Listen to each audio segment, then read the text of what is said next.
Good evening. This evening, I know I haven't been on here in a while. Been dealing with some things this year, but I wanted to come on here and just give a little word of encouragement to whoever would be listening to this, maybe tonight, tomorrow, or whenever they come across it. And what the encouragement comes from John chapter 4 and chapter 12. The title of this encouragement is The Water Jar or Alabaster Jar. In John chapter 4, we talk about the Samaritan woman. There was a woman that she was headed to the well to get water, but she was going at the time when nobody was around. She didn't want to be seen. She didn't want to have to talk to anybody just because of the kind of life that she was living. In the narration of the story, it comes out that she's had 5 husbands, and the one that she has currently is not even her own. But Jesus already knew her before she met him, because there's a little path that they would go through, and the Jewish people would not go through Samaria, they would go around. But on this day, Jesus decided to go through Samaria at the same time that this woman was getting to go to get water at the well, which was at 12 o'clock, which was the hottest time of the day where nobody would go out. But once she got there, Jesus says to her, "Give me something to drink." She was shocked. Like, you, a Jew, asking me, a Samaritan woman, for a drink? That was a complete no-no in those times. 1, she was Samaritan. 2, she was a woman. You're not supposed to do that in those times. But Jesus was there for a purpose. She asked him, "How is it that you're asking me for something to drink? I'm a Samaritan." In other words, we're not supposed to be even getting along. And if you read the narration of the story, Jesus says, "If you only knew who is asking you a drink, you would ask me, and I will give you living water." She turns around, "Give me this water so I don't have to come back to this well and get water." So Jesus turns around and says to her, "Okay, go get your husband." She's like, "I don't have a husband." And he goes, "Yes, that's right, because you've had 5, and the one that you have currently is not your husband." And she was shocked that he already knew everything about her. She knew, and she's like, "I have a feeling that you're a prophet." And Jesus looks at her, and then she turns around and says, "Oh, you are the Messiah." Yeah, he is the one that was speaking to her. He did not judge her for her past. He didn't judge her for the 5 husbands that she had, and that the current one was not hers. Like maybe some of us that have gone through different things in our lives, have different ups and downs, different relationships, maybe different health situations, anything that you've gone through that your families don't understand, people around you don't understand, or they judge you for your past. When you come to Jesus, he will not judge you. This Samaritan woman came to the well not expecting to be set free. Jesus told her all that he knew about her, not judging her, but in a loving way, which made her feel comfortable enough to open up to him. When he told her, "I am the Messiah," when he told her everything about her, she left that water jug and went back to the city and ran to the people and started telling them, "Come see the man.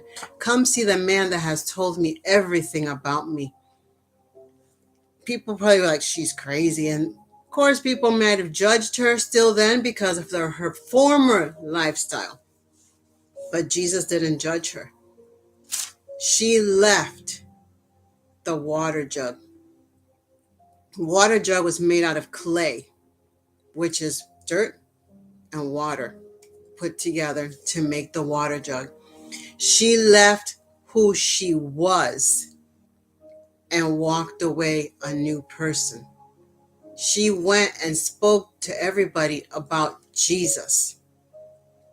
Now she didn't care what anybody had to say about her. She met the one that was the Messiah, the one that didn't judge her, the one that didn't ignore her, the one that didn't criticize her, the one that accepted her for who she was, not what she did. So she left that water jug. She left her past behind to step into the new that Jesus had for her. And then in John chapter 12, we see Mary, Mary of Bethany, the sister of Lazarus and Martha. She went and she got an alabaster jar. An alabaster jar full of nard, which is an expensive perfume back in the Bible times. The cost of the perfume, according to the historians and everything that I've looked at, was 300 denarii, which was about one denarii alone would have been $15 to $100. So imagine 300 could have been $4,500 or $30,000 for one perfume, which back then would have been 1 year's wages. Today, for us, would have run from anywhere from $30,000 to $54,000, still close to a year's wages. But when Mary got to the house that Jesus was at, which was her house, she walked in. She broke open that alabaster jar. She poured it at Jesus's feet. She wiped it with her hair. The thing is, she did not care of the cost of the perfume. What she wanted was to lay her life down at the feet of Jesus, to surrender all that she was at the feet of Jesus, to give her all to him, not counting the cost. She ignored the negative voices that were around her. Just let's imagine that those men that were sitting there like, who does she think she is? What does she think she's doing? And her sister and her brother, like, what is she doing? She didn't care, because she wanted to have that intimate moment, that connection with the lover of her soul. And when you study this, she prepared Jesus for what he was going to endure for our behalf. She anointed him for burial.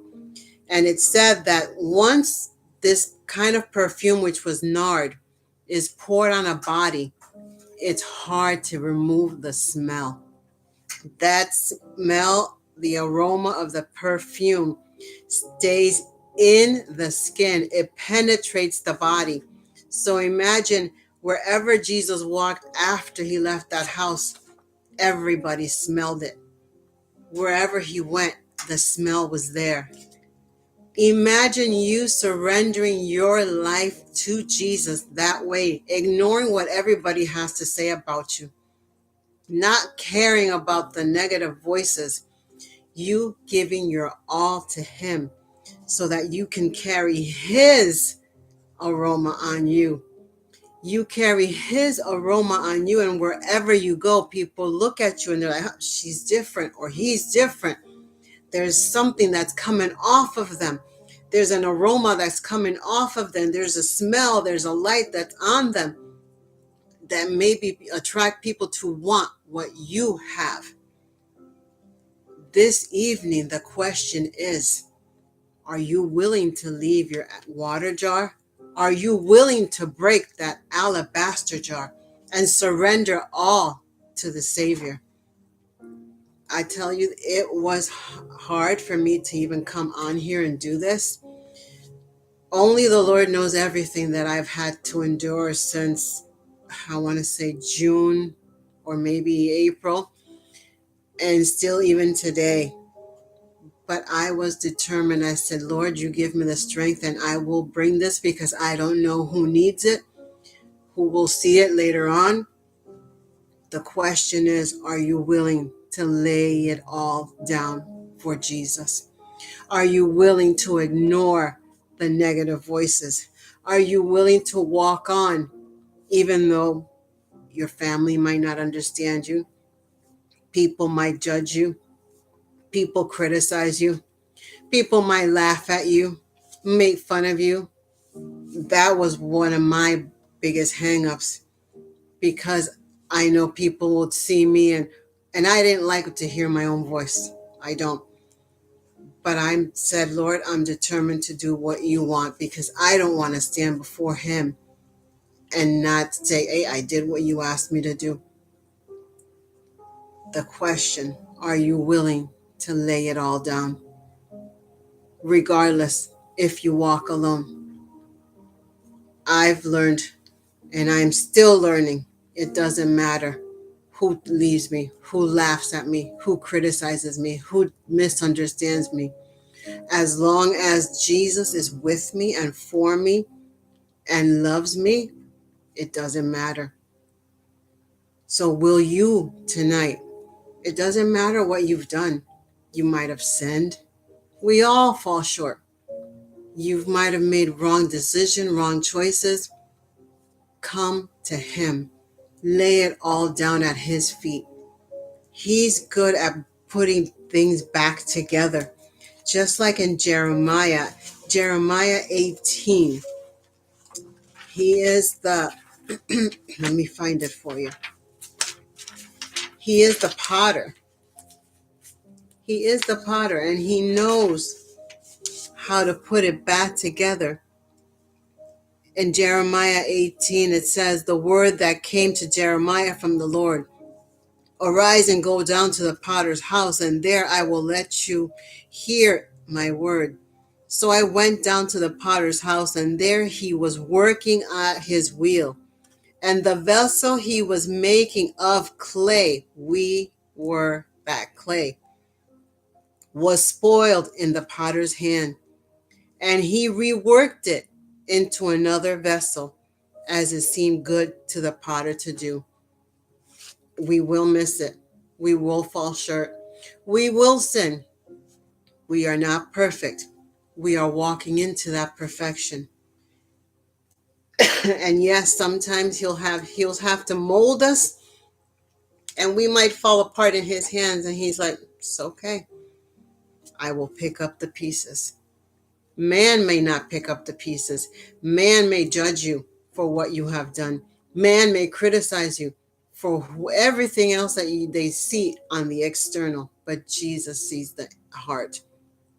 When we come before him and surrender it all before him and do what he wants, regardless of what man has to say.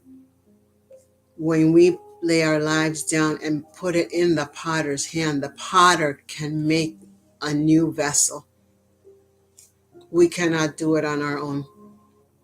We will try in our own strength and we will fall. But once we surrender, even if we fall, he will pick us up again. So this evening, will you surrender all? Will you let the potter come and mold you? Mold your heart. Remove the hurt. Remove the pain. Lay down the rejections. Lay down everything that you're carrying.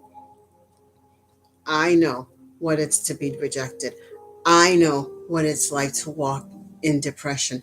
I know what it's like to have thoughts of ending it all. I know where God has brought me through. I still have a path to go on, but I know I'm not where I used to be. So tonight, I ask you, will you surrender it all for him? Will you drop that water jug? Will you break open that alabaster jar? Break open your heart before him. He already knows everything about you. All he wants you to do is just Be honest. And no, you don't have to be all phony and act like you've got it all together. He sees you.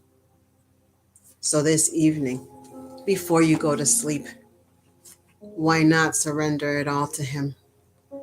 Why not come before him and say, Jesus, I can't do it. Jesus, I need you. Jesus, I surrender to you. I cannot make it alone. I give it to you. I am nothing without you. He knows you. He knew you before you were even formed in your mother's womb. He created you and molded you inside your mother's womb. So he knows every part about you. Why not just surrender to him? Say, Jesus, here I am. Come into my heart. I make you the Lord of my life. Please change me, heal me, restore me, make me new. I will live for you and you alone. If you have said that little prayer, welcome to the family. And even though this is in English, I have a little song. I don't have the copyrights to the song, but I want you to hear the words of this song.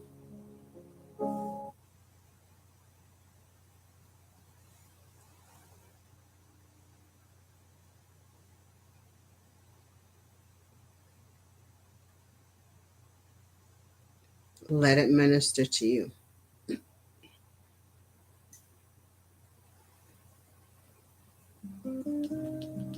Yo iba sola, como siempre, con el cántaro en la mano y la vergüenza en el alma. Las mujeres ya no me hablaban, los hombres ya no me respetaban. 5 historias rotas me pesaban en la espalda y un corazón cansado me pedía descanso. Pero ese día, al mediodía, cuando nadie debería estar ahí, él me esperaba. Un judío, un forastero,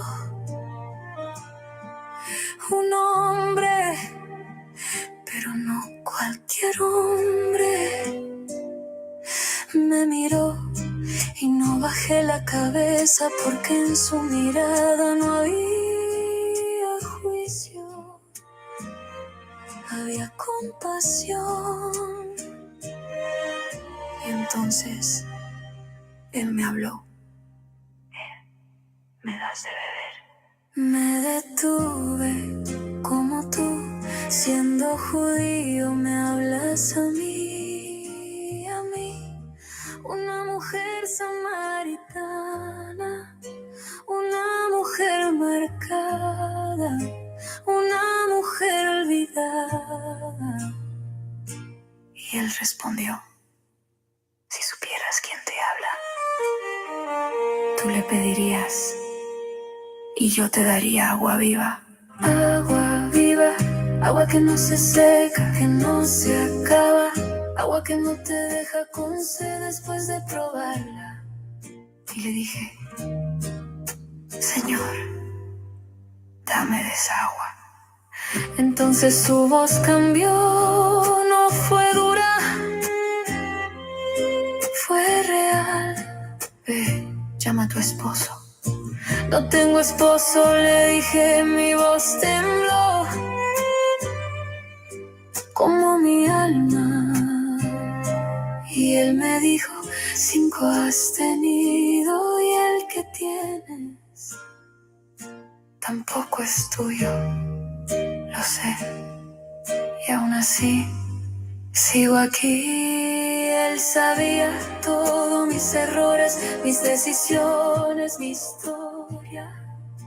Y aún así me ofrecía su agua, su verdad, su amor. Le hablé del Mesías.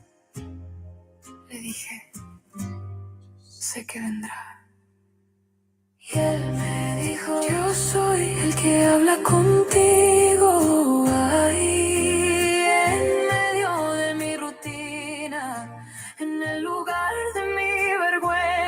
se me apareció el Salvador. Solté el cántaro, solté el pasado, solté el miedo y corrí. Corrí al pueblo que me escondía, al pueblo que me señalaba y grité: venid a ver a un hombre que me dijo todo lo que he hecho y aún así me amó. Porque cuando Jesús te habla, ya no eres la misma. Porque cuando Él te espera en tu peor momento, es porque va a escribir contigo el mejor capítulo de tu historia. Like I said, I don't own the rights to that song. It's called La Samaritana by Isaac Kotsoye, but it sums up what we've been talking about. She wasn't judged or criticized. Jesus never judged her or criticized her, but just loved her. And that's all he wants for you, is to love you. And I love you too. Have a blessed evening.